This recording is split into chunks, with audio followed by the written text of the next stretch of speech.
Hello. Good afternoon.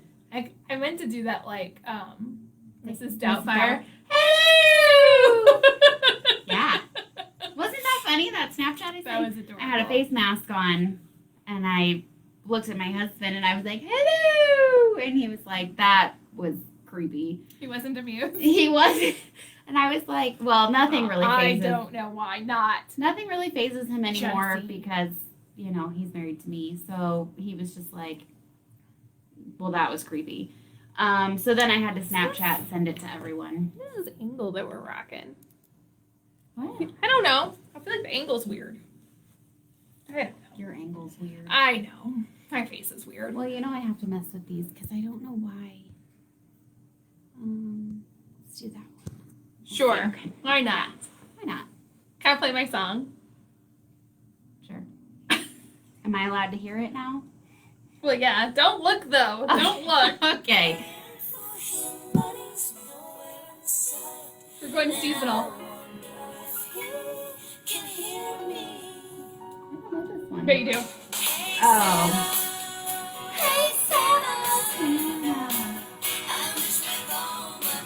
You don't know this song. You're missing out.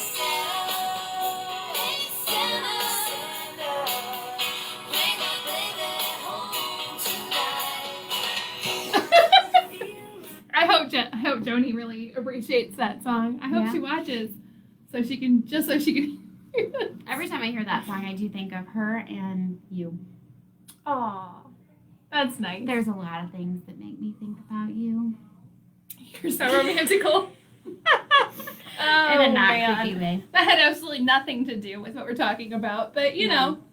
But with the holidays coming up and people are going to be traveling and they may not be able to take their pet with them. See, there you go. It's holiday related Yeah. then. It's okay. So in a roundabout way. Yeah. Kennel cough. Not to be confused with corona. Yeah. No. So let's talk about kennel cough. What is kennel cough, Crystal? Well, it's something they can get from being around other animals, other dogs. It makes them cough. It does. It does. Do you know what the full medical term for it is?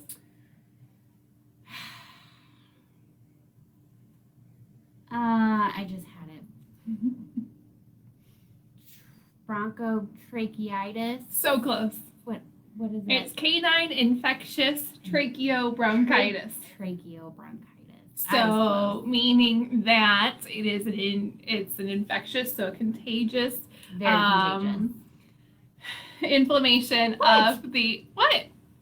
You laughed I at wasn't me. looking directly. An inflammation of the trachea or the windpipe, and the bronchi, which are the lower airways in the lungs. So it's not pneumonia. So pneumonia is more kind of all the cells between the airways or surrounding the airways in the lungs. There's inflammation that's there. It can certainly lead to pneumonia, but it's a little bit different. So typically with kennel cough, what's our clinical sign? What kind of cough? You said cough. Like a dry, hacking kind of cough. Yeah, and it usually comes in fits, and it's like a hacking or a honking sort of sound. I won't imitate it. It might be more fun if I did, but I'm not going so to. Much more fun. Come on, do it for the people. I don't know that I can do it. I can do a good reverse sneeze, but Do that one then.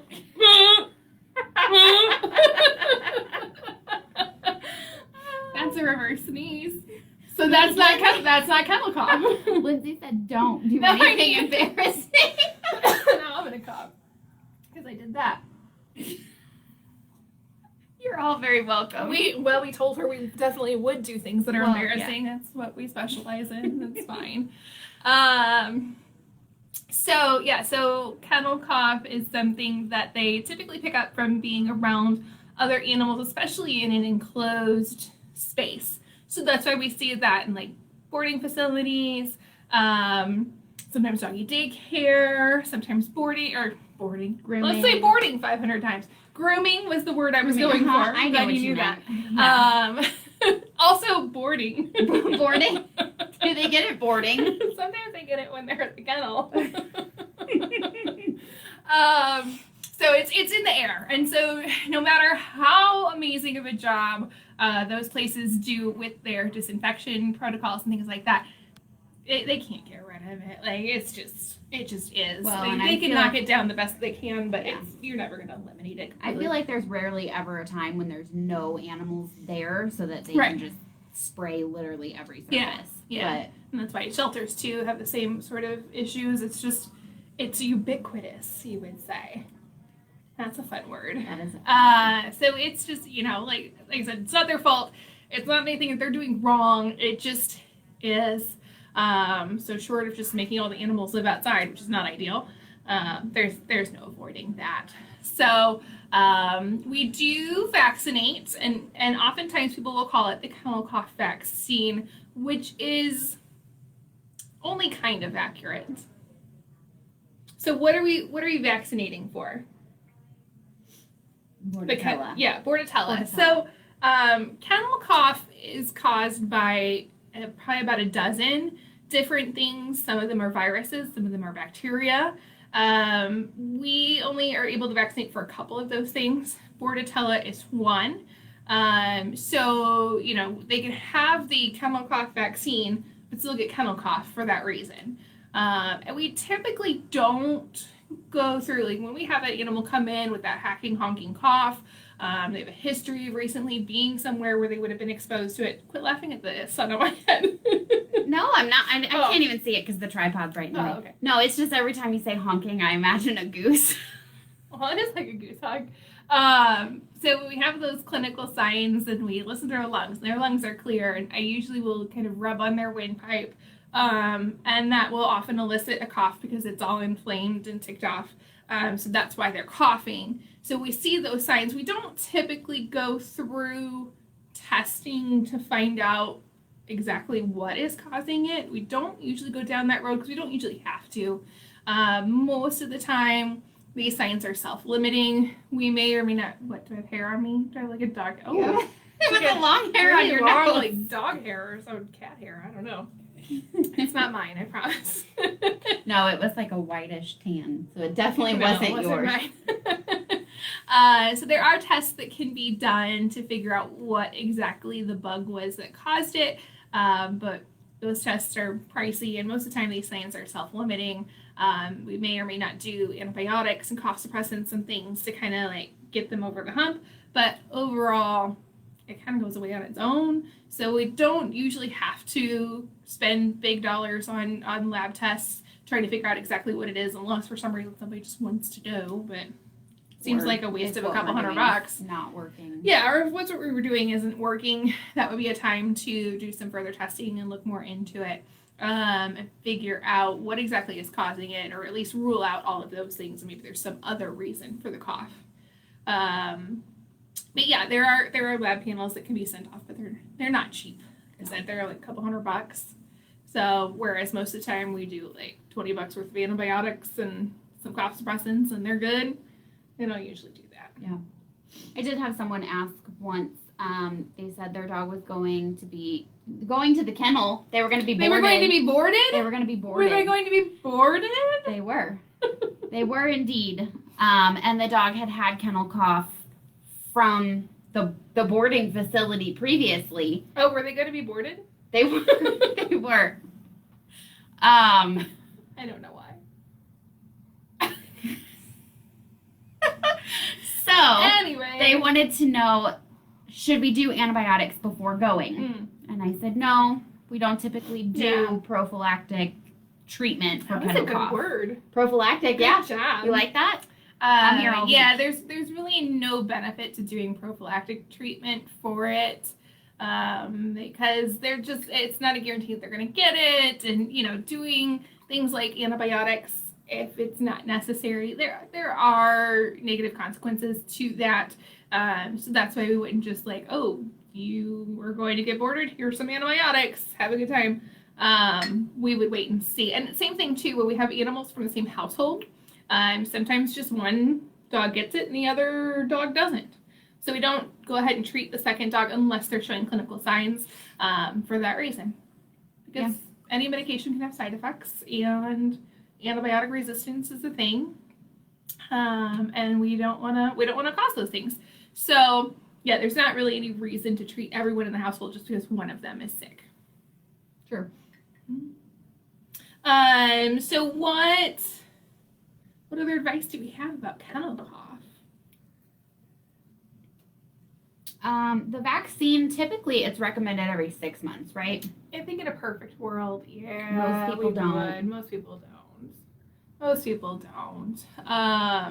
There's a few different, so you can have injectable, there's an oral, and one that goes up the nose.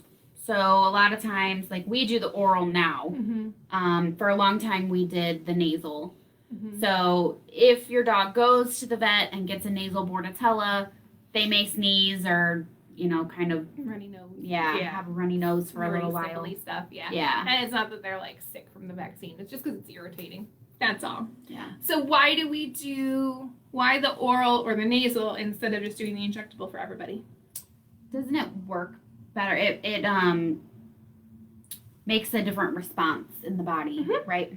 So they get better. Yeah, different antibodies. Yeah, different antibody response. So look at me. Yeah, I know. See, you're smart. You're always like, I don't know things. And I'm putting you on the spot, but you know stuff. So when there's different areas of the body, different types of immunoglobulins or antibodies that float around in the system, and they're stimulated in different ways. So one type is going to be stimulated by an injectable vaccine. A different type is stimulated by something that is transmucosal, so in the nose or in the mouth. And because this is a condition that's caused by something that they're breathing in, it makes sense that what you would do is teach the cells in those areas where they're going to get exposed what to look for versus waiting for the rest of their system to kind of kick in and fight it. So that's why it's preferred to do the nasal or the oral. Not always possible. Some dogs are not going to let you anywhere near their face, and that's fine.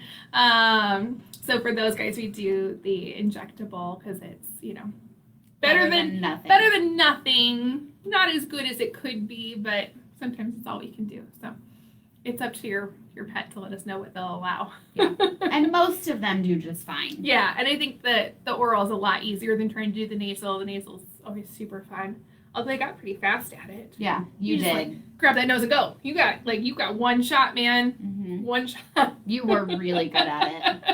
I miss seeing you do that. Yeah. Yeah. So much fun. We were back the nasal word to tell us. Other things that a lot of kennels require vaccination-wise are going to be like the flu vaccine. Same sort of thing. A lot of just respiratory symptoms typically with that. Not every place requires it. We think it's a good idea if your animal's going to be boarded to go ahead and get the flu vaccine as well. It works very different than our human flu vaccine does. I know a lot of people are always hesitant because they're like, I don't get the flu vaccine for myself. That's fine, that's fair, but it's a different type. So there's not all these different strains of flu like there are in people. It's one, two strains, H3N8 and H3N2. And that's it. So I sounded smart. Oh, I'm sorry. You were supposed to ask me. What strains of flu are there in dogs? Doesn't matter now. You've already told them. I've ruined everything. We have a bivalent vaccine. Ooh, see, that's a good word too. Good word too. Prophylactic and I'm just making all these people think I'm super smart. No, it sounds like we read like a word a day calendar today. We didn't though. We're just this smart. We're just naturally like this. Yeah. So ours covers both the H3N8 and the H3N2. I noticed we got some paperwork from somewhere the other day. I think I remember, but I don't know for sure. And their vaccine was only the H3N2. Oh, yes. So some places still don't do the bivalent vaccine, so I would double check when you're going to get that. Yeah. And make sure that they're covering for both. Yeah. Because I think that's ideal. I mean, if you're going to vaccinate for one of them, you should probably vaccinate for both. Yeah, I don't know if it's a cost thing. I've not actually ever looked to see if the monovalent vaccine is is less expensive or not, because I don't know, because I just feel like it's better medicine to do both. So and it's two strains in one vaccine. But yeah, so we do the bivalent vaccine here. Like I said, some places don't require the Bordetella vaccine, but I think that's a good thing if you're going, especially if you're going to be boarded. Boarding? For boarding and dog parks and boarding. Oh man! Just think you have to be here tomorrow too. I'm off after today. We need to rub it in. You're gonna change I'm my gonna change schedule. your schedule. Your schedule just changed. I'll be bringing my baby then. Oh gosh, no, never mind. Never mind. So I get out of things. Just threatening to bring your baby along. Mm-hmm. God. What other questions might someone have about kennel cough? I don't know, but the sun is on my head now. Now it I kind of know, looks it's like sunglasses. everywhere. We got like oh, right there. It kind of looks like I got sunglasses on my forehead. So weird. I guess it's just with the seasons changing. Yeah. Yeah, I mean, there's not really anything special you need to do at home if your pet has kennel cough. You don't really have to change their food. You're not going to get it. You're not going to get it. You don't have to do any, like, weird disinfection of your house. Nothing. I mean, because really, even if you have multiple pets, they were probably both exposed anyway, so I don't see a whole big reason to keep them separated. Because it does take several days after exposure for them to start showing symptoms. So by the time they're symptomatic, they've already been spreading it around. Just sharing their germs. Sharing the love, spreading it around. And we do usually tell people, if they can, to try to keep them away from other animals for a couple weeks after they've been treated for kennel cough. Although I had one that was like, well, we have to board them again. And I was like, well, they're going back to the same place. So, I mean, that's where they got it before. I don't know. It's probably still there. Exactly. I mean, you're not going to make it worse, right? So yeah, so nothing fancy you have to do at home though. Yeah. Anything else? That's all I got. This is a fast one. It is a fast one. I was gonna say, maybe we just talk about ourselves for a little bit. We just have like a conversation. Yeah. What are you doing for Christmas? I don't know actually, because we usually, like, ever since I was little, we go to my grandparents' house on Christmas Eve. But my grandma kind of has some respiratory issues already. Mm-hmm. So I don't think we're gonna end up going over there, which makes me really sad. It breaks my heart, but I'll still drop off their presents, and I'm sure we'll still go to my parents' house. Yeah. But what about you? Yeah. Same thing that we do pretty much every year. My mother-in-law, Nancy. Hi, Nancy. Her birthday is on Christmas Eve. So we go over to her house for dinner and we play games. And have Tell us the stories. What? The boys versus the girls, and you guys. Oh yeah, so it's her and me, and then my husband Jason and his brother Sean. Sean Christopher. So, usually it turns into, we play all these board games and things, and it usually turns into the guys versus the girls. And there's one game that we play that she and I love and kick butt at. And it's called Finish Lines, if you want to play it. It's super fun. There's all these different categories. There's literature, and there's quotes, and then our favorite is the music category. So every time we pull that card, we both scream, "Musica!" And then we sing the songs for way longer than is necessary, and the boys get really annoyed. I still think it's and we kick their butts. So, yeah. I bought this new game, speaking of games for Christmas, I bought this game, I think it's called Speak Out. It's the one with the mouth gag. Oh, yeah, the weird lip thing. It hurts. It does. And you were right, you drool a whole lot. Yeah, you better be prepared. But I really want to play it this year. I don't know that anyone else is going to be down for it because me and Brantley, my 6-year-old, Brantley would love it. oh, we were rocking it the other night. We because it came in the mail, and so we opened the package, and I put this thing in. And he was like, "Mommy, what is that?" You know, he was all freaked out, but then he wanted to do it, so I was like, "Okay, well, here's a little kid one." And he put it in and thought it was great, and it was hilarious. And he said it hurt his gums, but he kept doing it. But we just started like saying stuff on the cards, but I had to pick cards that he knew like what the words were. Yeah. And so I look over at my husband and I'm talking and I'm talking like this. Yeah. And I was like, guess what I'm saying? And he's like, this is stupid. And it really, he rained on my parade because me and the 6-year-old thought it was hilarious. Rude. It is hilarious. It's a fun game. Yeah. Yeah. So that's what we do Christmas Eve. Yeah. We've played that game before too. Christmas Day we go over to Jason's dad's house, usually in the afternoon time, then my parents in the evening. Yeah. I'm just excited this year because we're remodeling some in our house. And I finally have insulation. Woo! And it's amazing. But no tree yet. No tree. Well, That's this my one job, hasn't apparently. come over to put it up yet. Because she was sick last time. She was supposed to come over. Wow. And then I was busy this past weekend. Yeah. It's almost like I have my own things to do. I don't know. Ridiculous. That's weird. It's ridiculous. Yeah. I got my parents a really that's a cool whole thing. Christmas present Nice. this year, and I'm really excited. I can't say it because she might be watching. But I will tell you that I told Dr. Hogan already. I Venmo'd, paid the people, and I sent the money to the wrong person, which was, it was really sad. And Wait, then, don't turn off the little safety thing. I know, but I didn't know like the last 4 or 5 digits of the guy's phone number, so I was like, oh, whatever, and I sent it. Well, it was the wrong person. And so then I had to get Venmo involved, and they had to refund it, and I had to send the money to the right person, and it was a disaster. Good job. So life lessons. What are you gonna do? What are you gonna do? Anything else? Nope. I mean, think there's that's it. still 3 people watching us, so Yeah. maybe they're. Sad. They walked away. They turned it on and walked away. No, that's it.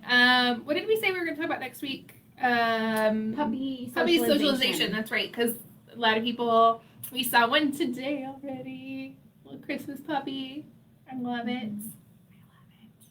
My thing is, don't just get a puppy for Christmas, just for your Anybody kids who or- wants to get me a puppy for Christmas is welcome to. Well, that's fine, but like for your children and stuff. I mean, it is a big responsibility, and it's a lifelong commitment Sure. to that puppy. Yeah. So that's my big thing. If you're thinking about getting your kid or your husband or your wife or your grandpa or whoever a puppy, just Make sure they actually want Yeah. the puppy. Yeah. just make sure Be that prepared for if that. your child is not going to take care of the dog, like Because they never do.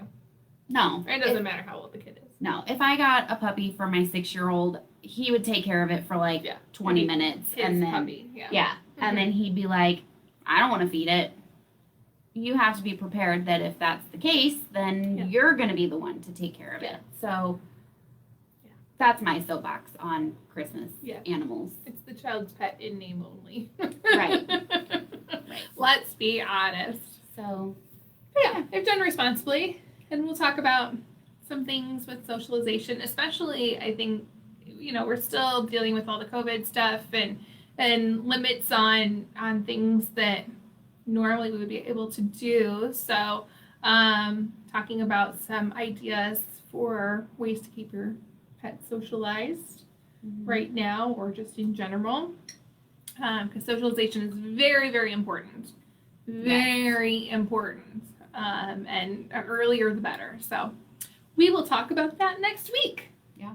If you have any specific questions, definitely let us know. Do you want to do a candle giveaway next week for Christmas time? yeah, let's do it. We haven't done that in a while. What would you like to do? Would you like to do the same as before? Which was Or what? you want to do something different? The 5 shares, then Mhm. we'll give away 1 candle? Yeah. Yeah, we can do that. So if we have 5 shares, she'll give away a candle. If we have less than 5 shares, then we'll give away a car hanger. Yeah. Yeah, it doesn't matter Pick who the you flavor. are. It doesn't matter if you have won before, if you Right. share our video. You don't even have to watch the video. Yeah, you don't have to watch it. Just share us because we're awesome. But yeah, I think that's a good idea. We Okay. haven't done that in a while. Anyway, I'll try to Um, remember to post something ahead of time to saying that. So, Yeah. So, So we'll do that. Yeah, pick your flavor. Come sniff them. Or don't. Whatever. Or we can pick one for you. I love the car hanger though. I've had it in my truck for several months now, and I got in the other day and I was like, I So smell it. Smells nice. It's not as fresh or as what's the word I'm looking Sure. for. It's fragrant As fragrant. or it's strong. Strong. Either way. Strong. It's not as fragrant as it was when I first put it in there, but I can still smell it. So it's been in there for months. Yeah, And cool. I love it. Nice. Yeah. Awesome. All right. Well, we will see everybody next week. We'll Hopefully see we'll- you everybody. We'll see you, everybody. Talking about the way I speak. You know, I can't talk. Brantley said that thing again Boarding. last night. Straight Boarding. away. Straight away. He said it again last night. Awesome. And it was funny. So I hit my bud. Straight away. He gets it from you, from his Aunt Kelly. He's still calling you Miss Kelly again. He started calling you Aunt Kelly again for a little bit. That's Dr. Kelly to him. Yeah, I'll let him know. She's not Miss or Aunt Kelly anymore. Now she requires you to call her Doctor. Mrs. Hogan. Mrs. Hogan. Yeah. Well, that's all I have. I'm just Okay, rambling now. You're just rambling. All right. We'll see everybody next week. Bye-bye.